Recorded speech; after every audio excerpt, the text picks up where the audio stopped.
Hello, എല്ലാവർക്കും നമസ്കാരം. എല്ലാവർക്കും നമ്മുടെ പുതിയൊരു വ്ളോഗിലേക്ക് സ്വാഗതം. അപ്പോൾ ഇന്ന് ഞാൻ വന്നിരിക്കുന്നത് നല്ല അവൽ ദോശ കേട്ടോ. നല്ല എളുപ്പത്തിൽ ഉണ്ടാക്കാൻ പറ്റുന്നതാണ്. അതുപോലെ തന്നെ മീൻ വറ്റിച്ചത്, പിന്നെ നമ്മുടെ ചപ്പാത്തിക്കും അതുപോലെ ഈ ദോശയ്ക്കും പറ്റിയ ചെറുപയർ കറി, ഇത്രയൊക്കെ റെസിപ്പികളായിട്ടാണ് ഇന്ന് ഞാൻ വന്നിരിക്കുന്നത്. അപ്പോൾ ദോശ അരയ്ക്കണത് എങ്ങനെയാണെന്ന് ഇന്നലത്തെ വീഡിയോയിൽ ഇട്ടിരുന്നു, എന്നാലൊന്ന് പറഞ്ഞിട്ട് പോവാം. പിന്നെ ഷോർട്ട് വീഡിയോ ആയിട്ട് ഇടുകയും ചെയ്യാം കേട്ടോ. സൺഡേയിൽ വേണം എഡിറ്റ് ചെയ്യാനായിട്ട്, അതുകൊണ്ടാണ് വൈകണത്. അപ്പോൾ ഞാൻ പറഞ്ഞ പോലെ ഒരു 2.5 നാഴി പച്ചരിയും അതിൻ്റെ പകുതി അവലും, കുറച്ച് ഉപ്പ്, ഒരു 3-4 ടേബിൾ സ്പൂണ് പഞ്ചസാര. ഉപ്പ് ഒരു എന്താ പറയുക 2 പിഞ്ചൊക്കെ മതിയാവും കേട്ടോ, അധികമൊന്നും വേണ്ട. പിന്നെ ഒരു 1/2 ടീസ്പൂണ് ഈസ്റ്റും കൂടി ഒരുമിച്ച് അരച്ച അവൽ ഒന്ന് കഴുകിയിട്ട് വേണം എടുക്കാൻ, അല്ലെങ്കിൽ ഇത്തിരി നേരം കുതിർത്തിട്ട് വേണം എടുക്കാൻ.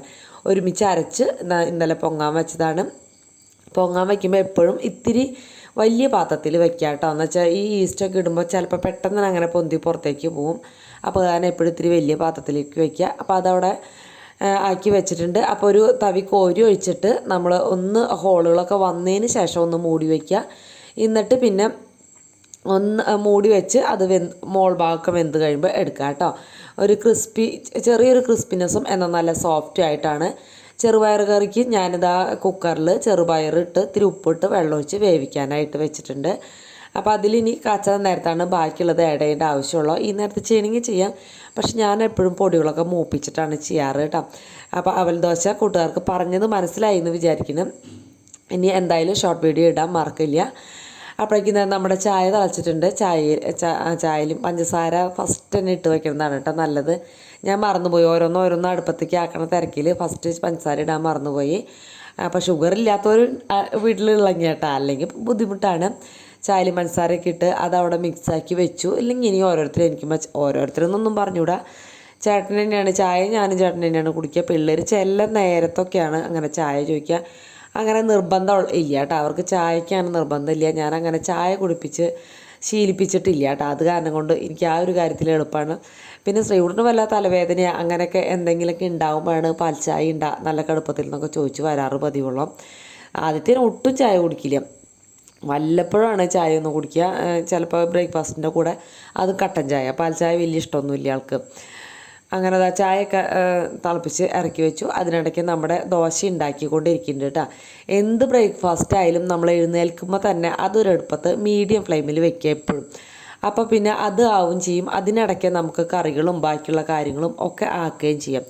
അല്ലെങ്കിൽ പിന്നെ ഈ കറികളാക്കി കഴിഞ്ഞിട്ട് ദോശ ഉണ്ടാക്കിയാലും കഴിഞ്ഞിട്ട് അത് ഉണ്ടാക്കിയാലും ഒക്കെ ബുദ്ധിമുട്ടാണ്. നമ്മുടെ ടൈം അങ്ങോട്ട് റെഡി ആവില്ല. അപ്പം ഞാൻ ദോശ ഉണ്ടാക്കിക്കൊണ്ടിരിക്കില്ല തന്നെ എല്ലാം ചെയ്തോരും. ചെറുപയർ അടുപ്പത്തിട്ടുണ്ടല്ലോ. ഇനി നമുക്ക് മീൻ കറി വെക്കാനുള്ള പരിപാടിയിലാണ് കേട്ടോ. അപ്പോൾ ഇന്ന് മീൻ വറ്റിച്ച് വെക്കണുള്ള, എന്നും ഞാൻ നാളികേരം അരച്ചിട്ടല്ലേ കാണിക്കാറ്. ഇന്ന് വറ്റിച്ച് വെക്കാനുള്ള പ്രധാന കാരണം എന്ന് തോന്നുന്നു, എനിക്ക് മീൻ എന്തോ ഒരു ഇത് തോന്നി, ഇത്തിരി ഒരു നല്ലതല്ലാത്ത പോലെ തോന്നി. പക്ഷേ ഇന്നത്തെ ഫിഷ് ഫ്രൈയും അതേപോലെ തന്നെ ഫിഷ് ഫ്രൈക്ക് ഇത്തിരി പ്രത്യേകതയുണ്ട് കേട്ടോ. വൈകുന്നേരമാണ് പൊരിക്കുന്നത്. അതും ഇത് രണ്ടും നല്ല ടേസ്റ്റ് ഉണ്ടായിരുന്നു കേട്ടോ. കണ്ടില്ലേ അവൽ ദോശ, നല്ല ഭംഗി, നല്ല ടേസ്റ്റാണ് കേട്ടോ. ഒന്ന് ഉണ്ടാക്കി നോക്കിയുള്ള എളുപ്പമല്ലേ ഉണ്ടാക്കാനായിട്ട്. പച്ചരിയുടെ പകുതി അവലെടുക്കുക, ഇത്തിരി ഈസ്റ്റിടുക, ഇത്തിരി പഞ്ചസാരയുടെ ഉപ്പിടുക, അത്രേ ഉള്ളൂ പരിപാടി. അപ്പോൾ അതാ നമുക്ക് അപ്പോഴേക്കും കറി ഇവിടെ ആയി തുടങ്ങി. ചട്ടി വെച്ചിട്ട് ഇത്തിരി ഉലുവിട്ട് പൊട്ടിച്ച് കഴിഞ്ഞതിന് ശേഷം ഇഞ്ചിയും വെളുത്തുള്ളിയും ചെറുതായിട്ട് അരിഞ്ഞത് ചേർത്ത് നന്നായിട്ടൊന്ന് ഫ്രൈ ആക്കുക. അതിന് ശേഷം അതിലേക്ക് 2 പച്ചമുളക് അധികം വേണ്ട കേട്ടോ, നമ്മൾ ചുവന്നമുളക് കൂടി കൂടുതൽ ഇടുന്നതാണ്. പച്ചമുളകും അതേപോലെ ഒരു സവോളയും കുറച്ച് കറിവേപ്പിലയും കൂടി ഇട്ടിട്ട് ഒന്ന് വഴറ്റിയെടുക്കുക കേട്ടോ. ഇത് വല്ലാണ്ട് ഫ്രൈ ആക്കൊന്നും വേണ്ട. വെളുത്തുള്ളിയും ഇഞ്ചിയാണ് നന്നായിട്ടൊന്ന് മൊരിയേണ്ടത്. ഇതത്ര ഒന്ന് സോഫ്റ്റായി കിട്ടിയാൽ മതി. നമുക്ക് സവോളയ്ക്ക് പകരം ചുവന്നുള്ളി ചതച്ച് ചേർത്താൽ നല്ല അടിപൊളിയാണ് കേട്ടോ. ഇതെല്ലാതും ചതച്ചിട്ട് ചേർത്ത് വഴറ്റിയെടുക്കാൻ വെച്ചാൽ നല്ല കുറച്ചുകൂടി ടേസ്റ്റാണ്. ഇതിലേക്ക് മുളക് പൊടിയും മല്ലിപ്പൊടിയും മഞ്ഞൾപ്പൊടി, ഇത്രയും പൊടികൾ ആവശ്യമുള്ളൂ. ഒരു 1/4 ടീസ്പൂൺ 1/2 ടീസ്പൂണൊക്കെ കുരുമുളക് പൊടിയും കൂടി ചേർക്കണമെങ്കിൽ ചേർക്കാം. പക്ഷേ എരിവ് മുന്നിട്ട് നിൽക്കും, അത് കാരണം ഞാൻ ചേർത്തില്ല കേട്ടോ. ഇവിടെ ശ്രീകുട്ടനൊന്നും അത്ര അങ്ങോട്ട് എരിവ് വലിയ ഇഷ്ടം എന്ന് പറയാനില്ല. എന്നിട്ട് ഒന്ന് വഴറ്റിയെടുത്തു. വല്ലാണ്ട് മൂപ്പിക്കൊന്നും വേണ്ട, ചെറുതായിട്ടൊന്ന് വഴറ്റിയെടുത്താൽ മതി. എന്നിട്ട് പിന്നെ അതിലേക്ക് നമ്മുടെ കോൽപ്പുളിയില്ലേ, സാമ്പാർ പുളി, അത് പിഴിഞ്ഞൊഴിച്ചു. നമ്മുടെ പുളിക്ക് ആവശ്യത്തിന് ഇത്തിരി പുളി മുന്നിട്ട് നിൽക്കണം, ചേരുവല്ലേ. എന്നിട്ട് പിന്നെ ഉപ്പും കൂടി ഇട്ട് കൊടുത്തു. മൂടി വെച്ച് ഒന്ന് തിളച്ചിട്ട് പിന്നെ ഞാൻ ഇട്ട് കൊടുത്തു കിളിമീൻ മഞ്ഞക്കോര എന്നൊക്കെ പറയില്ലേ. ഇനി വേറെ വല്ല പേരുണ്ടോ ഈ മീനെന്ന് അറിയില്ല കേട്ടോ എനിക്ക്. മീൻ എല്ലാതൊന്നും ഇട്ട് കൊടുത്തില്ല, കുറച്ച് മീൻ ഇട്ട് കൊടുത്തു. ബാക്കിയുള്ളത് വൈകുന്നേരത്തേക്ക് വറുക്കാനായിട്ട് ഫ്രിഡ്ജിലേക്ക് തന്നെ തിരിച്ചു വെച്ചു കേട്ടോ. ഒന്ന് മൂടി വെച്ച് വീണ്ടും ഒന്ന് 2 തള തിളയ്ക്കുമ്പോഴേക്കും അത് റെഡിയായി. വെളിച്ചെണ്ണയൊക്കെ തെളിഞ്ഞു. പിന്നെ ഞാൻ കുറച്ച് വെളിച്ചെണ്ണയും അതുപോലെ തന്നെ കുറച്ച് കറിവേപ്പിലും കൂടി ഇട്ടിട്ട് മൂടി വെച്ചു കേട്ടോ. എന്നിട്ടൊരു അരമണിക്കൂർ കഴിഞ്ഞിട്ട് തുറക്കുമ്പോൾ ഇതുപോലെ ഇരിക്കും. നല്ല അടിപൊളിയായിട്ട് വെളിച്ചെണ്ണയൊക്കെ മേലോട്ടായി നല്ല കുറുകിയ ചാറായിട്ട് ഇരിക്കും കേട്ടോ. നല്ല ടേസ്റ്റാണ്. ഒരു തുള്ളി മതി ചോറുണ്ടാനായിട്ട്. പിന്നെ ചെറുപയർ കറിക്ക് ഞാൻ ഇത്തിരി വെളിച്ചെണ്ണ ഒഴിച്ച് ചുവന്നുള്ളിയും വെളുത്തുള്ളിയും കൂടി ചതച്ച് നന്നായിട്ട് ഫ്രൈ ആയതിന് ശേഷം അതിലേക്ക് കുറച്ച് മുളക് പൊടി ഇട്ടാൽ മുളക് പൊടി. ഇനി എരിവ് കൂടുതൽ വേണമെന്നുള്ളവരഞ്ചാൽ പച്ചമുളക് ആഡ് ചെയ്താൽ മതി. ഇതിന് കളറ് അത്ര ചുവപ്പ് കളറ് നന്നാവില്ല ഈ ഒരു ഇതിന്. അതിലേക്ക് കുറച്ച് കറിവേപ്പിലയും കൂടി ഇട്ടിട്ട് നന്നായിട്ട് മൊരിച്ചെടുത്തു. എന്നിട്ട് പിന്നെ നമ്മുടെ ചെറുപയർ ഇട്ട് കൊടുത്ത് ആവശ്യത്തിന് വെള്ളം ഒഴിച്ച് ലൂസാക്കി എടുക്കുക. ചൂടുവെള്ളം ഒഴിക്കുന്നതാണ് കേട്ടോ നല്ലത്. എന്നിട്ടൊന്ന് തിളച്ചാൽ മതി. നമ്മുടെ ചെറുപയർ കറി റെഡിയായി. അപ്പം ഞാൻ പറഞ്ഞില്ലേ, ചുവന്ന മുളക് പൊടി കുറച്ചും പച്ചമുളക് 2 കൂടി ഇടുകയാണെങ്കിലാണ് കുറച്ചും കൂടി ടേസ്റ്റ് കേട്ടോ. തക്കാളി അരി ഒന്നും ആവശ്യമില്ല ഇതിലേക്ക്, വേറെ സവോള അരി ഒന്നും ആവശ്യമില്ല. അപ്പോഴേക്കും ശ്രീകുട്ടൻ കഴിക്കാനായിട്ട് വന്നു. അത് കഴിഞ്ഞ് കഴിച്ചിട്ട് പിന്നെ അവൻ തന്നെ ഇന്ന് സ്കൂളിൽ പോകില്ല എന്ന് പറഞ്ഞു. പനിക്കുന്നുണ്ടായിരുന്നു കുറച്ച്. അപ്പോൾ പിന്നെ ശ്രീകുട്ടൻ ഇന്ന് സ്കൂളിൽ പോകില്ല എന്ന് പറഞ്ഞു. അങ്ങനെ അത് തിളച്ചു, അത് മാറ്റി വെച്ചു. പിന്നെ ബാക്കി കുറച്ച് ദോശമാവ് ഉണ്ട്, അവൽ ദോശയുടെ മാവ് കുറച്ചുണ്ട്. അത് ഞാൻ ഫ്രിഡ്ജിലേക്ക് എടുത്ത് വെക്കാൻ കേട്ടോ. വൈകുന്നേരം വേണമെങ്കിൽ ഉണ്ടാക്കാം, അല്ലെങ്കിൽ പിന്നെ പിറ്റേ ദിവസം എന്താ വെച്ചാൽ ചെയ്യാം. പിന്നെ ഞാൻ മറ്റൊരു വലിയ ഇത് എന്താ പറയുക, ദോശ ആക്കി വയ്ക്കാനായിട്ട് ഡപ്പ എടുത്തിട്ടുണ്ടായിരുന്നല്ലോ. അപ്പോൾ വലിയ പാത്രമാകുമ്പോൾ ഫ്രിഡ്ജിൽ സ്ഥലം ഉണ്ടാവും. പലതരം ഡപ്പയും ഡയറുകളൊക്കെ ഉണ്ട് കേട്ടോ. പിന്നെ എനിക്കിതിങ്ങനെ പൊന്തി പോകുമെന്ന് പേടിച്ചിട്ടാണ് ഞാൻ ഈ വലിയ ഡപ്പയിലേക്ക് മാറ്റണത്. ആമസോണിൽ നിന്ന് വാങ്ങിച്ചാൽ മതി എന്നൊക്കെ പറഞ്ഞിട്ടുണ്ടായിരുന്നു. ഇഷ്ടം പോലെ ഡവറുകളും ഇതുകളൊക്കെ ഉണ്ട്, പണ്ടത്തെ അമ്മയുടെയൊക്കെ. പിന്നെ എൻ്റെ വകയും കുറേ ഉണ്ട്. അപ്പോൾ ഇനി വാങ്ങിച്ച ആവശ്യമില്ലാണ്ട് കാശ് കളയുന്നില്ല. ഇനിയിപ്പോൾ നമുക്ക് ആ പാത്രങ്ങൾ ഇല്ലാണ്ടാവുക അല്ലെങ്കിൽ കേടാവുകയൊക്കെ ചെയ്യുമ്പോൾ വേറെ വാങ്ങിക്കാം.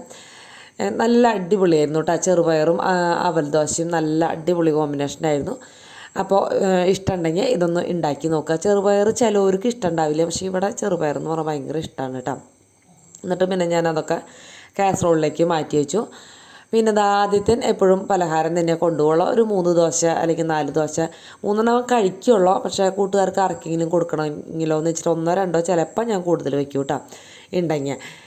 ഉണ്ടാവും മിക്കവാറും. അങ്ങനെ കറക്റ്റായിട്ടൊന്നും ഞാൻ അങ്ങനെ വെക്കാറൊന്നുമില്ല. അത് കഴിഞ്ഞ് അടുക്കളയിൽ ബാക്കിയുള്ള പാത്രങ്ങളൊക്കെ കഴുകി തുടച്ച് അടുക്കളയൊക്കെ അടിച്ച് തുടച്ച് പിന്നെ ഞാൻ എല്ലായിടത്തും ഒന്ന് അടിച്ച് വരാമെന്ന് വിചാരിച്ചു. ദിവസമൊന്നും ചിലപ്പോൾ എല്ലായിടത്തും അടിച്ച് വരാൻ പറ്റിയെന്ന് വരില്ല കേട്ടോ. ഇന്ന് പക്ഷേ സമയമുണ്ട്, അത് കാരണം അടിച്ച് വരാൻ നിന്നു. അപ്പം ഞാൻ ഇന്ന് വീഡിയോ അപ്ലോഡ് ചെയ്തത് ഇന്നലെ, ഈ വീഡിയോ നാളെയല്ലേ വരിക. ഇന്നലെ വീഡിയോ അപ്ലോഡ് ചെയ്തത് 10 മണിക്കായിരുന്നു. അതിൻ്റെ കാരണം എന്ന് വെച്ചാൽ നെറ്റ് സ്ലോ ആയിട്ടാണ് കേട്ടോ. ഇപ്പോഴും അതങ്ങോട്ട് ശരിയായിട്ടില്ല.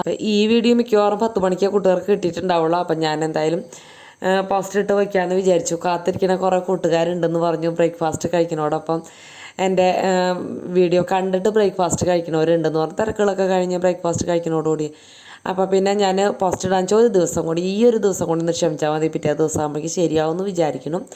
അപ്പോഴേക്കും ആദ്യത്തെ പോകണം. പിന്നെ ഞാനിത് വൈകുന്നേരത്തെ പരിപാടികളാണ് കേട്ടോ. അലക്കാനുണ്ടായിരുന്നു. അപ്പോൾ വാഷിംഗ് മെഷീനിൽ ഇടാൻ പറ്റിയതല്ല, നമ്മൾ അനന്തപുരത്തേക്കൊക്കെ പോയിട്ടിട്ട ഡ്രസ്സുകളൊക്കെ ആയിരുന്നു. അപ്പോൾ അത് കാരണം കൊണ്ട് കല്ലുമ്മ തന്നെ അലക്കാമെന്ന് വിചാരിച്ചു കേട്ടോ. അപ്പം ഞാൻ ഇന്നലെ പറഞ്ഞു സോപ്പും പൊടി കുറച്ചേ കൊണ്ടുവന്നിട്ടുള്ളൂ. അപ്പോൾ അതിനുള്ളത് വെച്ചിട്ട് അലക്കാനായിട്ട് എടുത്തു. എന്തായാലും ഇനി അലക്കാൻ വൈകിപ്പിച്ചാൽ ശരിയാവില്ല. സൺഡേ ആകുമ്പോഴേക്കും എനിക്ക് അധികം തുണികളൊന്നും അലക്കാനില്ലാത്ത പോലെ ആക്കണം. പൂച്ചക്കുട്ടന്മാരൊക്കെ ഫുഡൊക്കെ കഴിച്ച് എന്നെ നോക്കിയിരിക്കുകയാണ് കേട്ടോ. കുറേ നേരം അവർ ചുറ്റുമിരിക്കും. അവരുടെ വിചാരം ഞാൻ ഈ അലക്കല്ലുമ്മയ്ക്ക് എന്തെങ്കിലും കൊണ്ടുവന്നാൽ മീൻ നന്നാക്കാനാണെന്ന് തോന്നുന്നുണ്ട് വിചാരം. അവർ ചുറ്റും വന്നിരിക്കും.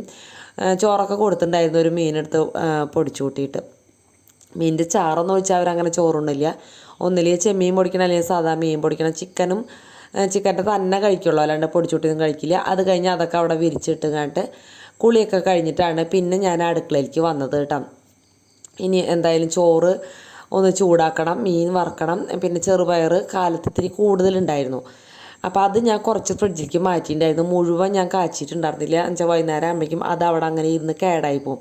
അപ്പോൾ അത് കാരണം കുറച്ച് കാച്ചാണ്ട് മാറ്റി വെച്ചു. വൈകുന്നേരത്തേക്ക് പ്രത്യേകിച്ച് എടുത്ത് അത് കാച്ചിയെടുക്കാമെന്ന് വിചാരിച്ചു കേട്ടോ. അങ്ങനെ ചോറ് അടുപ്പത്തേക്ക് ആക്കിയിട്ടുണ്ട്. അത് നേരത്തെ തന്നെ ഞാൻ വന്നപ്പോൾ തന്നെ വെള്ളത്തിലിട്ട് വെച്ചിട്ടുണ്ടായിരുന്നു കേട്ടോ. പിന്നെ മീൻ വറുക്കാനായിട്ട് പാൻ അടുപ്പത്ത് വെച്ചിട്ടുണ്ട്. അപ്പോൾ ഞാൻ നോക്കി കൗണ്ടർ ടോപ്പൊക്കെ ആകെ അങ്ങനെ വൃത്തികേടായിട്ട് കിടക്കണം. അതൊന്ന് തുടച്ചിട്ട് ബാക്കിയുള്ളത് ചെയ്യാമെന്ന് വിചാരിച്ചു കേട്ടോ. എന്നുവെച്ചാൽ കുറേശ്ശെ വെള്ളവും പിന്നെ പകൽ ശ്രീകുട്ടൻ ഉണ്ടായിരുന്നു, ചുക്കാപ്പി ചൂടിക്കലും അതും ഇതൊക്കെ ഉണ്ടായിരുന്നു. അപ്പോൾ അതൊക്കെ താഴെ പോയിട്ടും അങ്ങനെയൊക്കെ ആകെ ഒരു അടയാളമൊക്കെ കിടക്കണ്. അപ്പോൾ എന്തായാലും അതൊന്ന് തുടച്ച് കഴിഞ്ഞിട്ട് ഇനി നമ്മുടെ കുക്കിങ്ങിലേക്ക് കിടക്കാമെന്ന് വിചാരിച്ചു കേട്ടോ. അങ്ങനെ മീൻ എടുക്കുകയാണ്. ഒരു കുട്ടി അങ്ങോട്ട് കമൻറ്റ് ഇട്ടിട്ടുണ്ടായിരുന്നു മീൻ ഫ്രിഡ്ജിൽ വെച്ചാൽ ടേസ്റ്റ് ഉണ്ടാവില്ല എന്ന്. ഇങ്ങനെ ഒന്ന് ചെയ്ത് നോക്ക് കേട്ടോ. ഉപ്പും മുളകും പുരട്ടിയിട്ട് വെച്ചിട്ട് പിറ്റേ ദിവസം എടുത്ത് വറുത്തിട്ടുണ്ടെങ്കിൽ ഒരു കുഴപ്പമുണ്ടാവില്ല. മീൻ പോലെയൊന്നും ആവില്ല. ശ്രീകുട്ടന് കുറച്ച് കോൺഫ്ലവറും കൂടി മിക്സ് ചെയ്യണമെന്ന് പറഞ്ഞു. അപ്പോൾ ഇതിൽ ഞാൻ ഉപ്പും മുളകും കുറച്ച് മഞ്ഞൾപ്പൊടിയും വെളുത്തുള്ളിയൊക്കെ ഇടും കേട്ടോ. കുറച്ച് വെളുത്തുള്ളിയൊക്കെ ഇട്ടാൽ നല്ല ടേസ്റ്റാണ്. എന്നിട്ട് കുറച്ച് അകത്ത് വെച്ച് വറുത്തു, അല്ലെങ്കിൽ അടുപ്പിച്ചായിരുന്നെങ്കിൽ ചിലപ്പോൾ അത് പൊടിഞ്ഞു പോവും. എന്നിട്ട് പിന്നെ അതിൽ കുറച്ച് കറിവേപ്പിലും കൂടി ഇട്ടു കേട്ടോ. പിന്നെ ഞാൻ വേഗം മോട്ടർ വിട്ടു. എന്താ വെച്ചാൽ അലക്കും കുളിയൊക്കെ കഴിഞ്ഞതല്ലേ, അപ്പോൾ എന്തായാലും അത്യാവശ്യം വെള്ളമൊക്കെ കഴിഞ്ഞിട്ടുണ്ടാവും. അപ്പം ഞാൻ മോട്ടർ വിട്ടാൽ എപ്പോഴും വെള്ളം വരുന്നുണ്ടോയെന്ന് ഞാൻ ആ പൈപ്പൊന്ന് തുറന്ന് നോക്കും. അപ്പോഴേക്കും എന്താ മീൻ ഒരുവിധമായിട്ടുണ്ട്. അതൊന്ന് മറിച്ചിടാനായിട്ട് നോക്കുകയാണ്. ഇന്നലെ മീൻ വറുത്തപ്പോൾ ആകെ കട്ടക്കൂട്ടായിട്ട് വെച്ചിട്ട് ഒരുമിച്ച് വെളിച്ചെണ്ണ ലാഭിക്കാൻ നോക്കിയതാണ്. പക്ഷേ എന്താ കാര്യം ഉണ്ടായി, മീൻ മുഴുവൻ പൊടിഞ്ഞായിരുന്നു കേട്ടോ ഇന്നലെ വറുത്തപ്പോൾ. അപ്പോൾ ഇന്ന് ഞാൻ ഇത്തിരി അകത്തി വെച്ച് കോൺഫ്ലവർ മുക്കിയത് അത് ശ്രീകുട്ടൻ പറഞ്ഞിട്ടൊന്ന് മുക്കി നോക്കിയത്. ചിക്കൻ വറക്കണ പോലെ തന്നെ അമ്മ മീനും ഒന്ന് വറുത്ത് നോക്കി നോക്കുമെന്ന് പറഞ്ഞു. അങ്ങനെ കോൺഫ്ലവറും കൂടി മിക്സ് ചെയ്ത് ആക്കിയതാട്ടോ. നല്ല ടേസ്റ്റ് ഉണ്ടായിരുന്നു കേട്ടോ. കൂട്ടുകാർ ചെയ്തിട്ടില്ലെങ്കിൽ കുറച്ച് കോൺഫ്ലവറും കൂടി ഒന്ന് മിക്സ് ചെയ്തിട്ട്, കോൺഫ്ലവറിന് അധികം വിലയൊന്നുമില്ല, 1 കിലോന് 60 രൂപ അങ്ങോട്ട് ഉള്ളൂ. അപ്പോൾ കൂടുതലായിട്ട് അങ്ങനെ ഹോൾസെയിലിൽ നിന്ന് വാങ്ങിക്കുമ്പോഴാണ് കേട്ടോ വില കുറവ്. അല്ലാണ്ട് നമ്മൾ 100-200 ആയിട്ട് കടയിൽ നിന്ന് ലൂസ് വാങ്ങിക്കുമ്പോൾ അത്യാവശ്യം റേറ്റ് ഉണ്ടാവും. 1 കിലോനായിട്ട് സൂപ്പർ മാർക്കറ്റിൽ നിന്നോ അങ്ങനെ വല്ലയിടത്തുനിന്നൊക്കെ വാങ്ങിക്കുക 60 രൂപ കൊണ്ടാണ് ഉണ്ടായിരുന്നുള്ളൂ. ഇനിയിപ്പോൾ കൂടിയൊന്നും അറിയില്ല. 1 കിലോനൊക്കെ വാങ്ങിച്ചു വെച്ചാൽ കുറേ നാളത്തേക്ക് നമുക്കുണ്ടാവും. കേക്കിലൊക്കെ ഉപയോഗിക്കാം. പല കാര്യങ്ങളുണ്ടല്ലോ കോൺഫ്ലവർ ഉപയോഗിച്ചിട്ട് ഇപ്പം. എന്നിട്ട് പിന്നെ ഞാൻ ആ ഉള്ള പാത്രങ്ങളും കൂടി ഇന്ന് അപ്പം തന്നെ കഴുകി വെച്ചു. അപ്പം പിന്നെയും ഇങ്ങനെ പണി ഉണ്ടാവില്ലല്ലോ.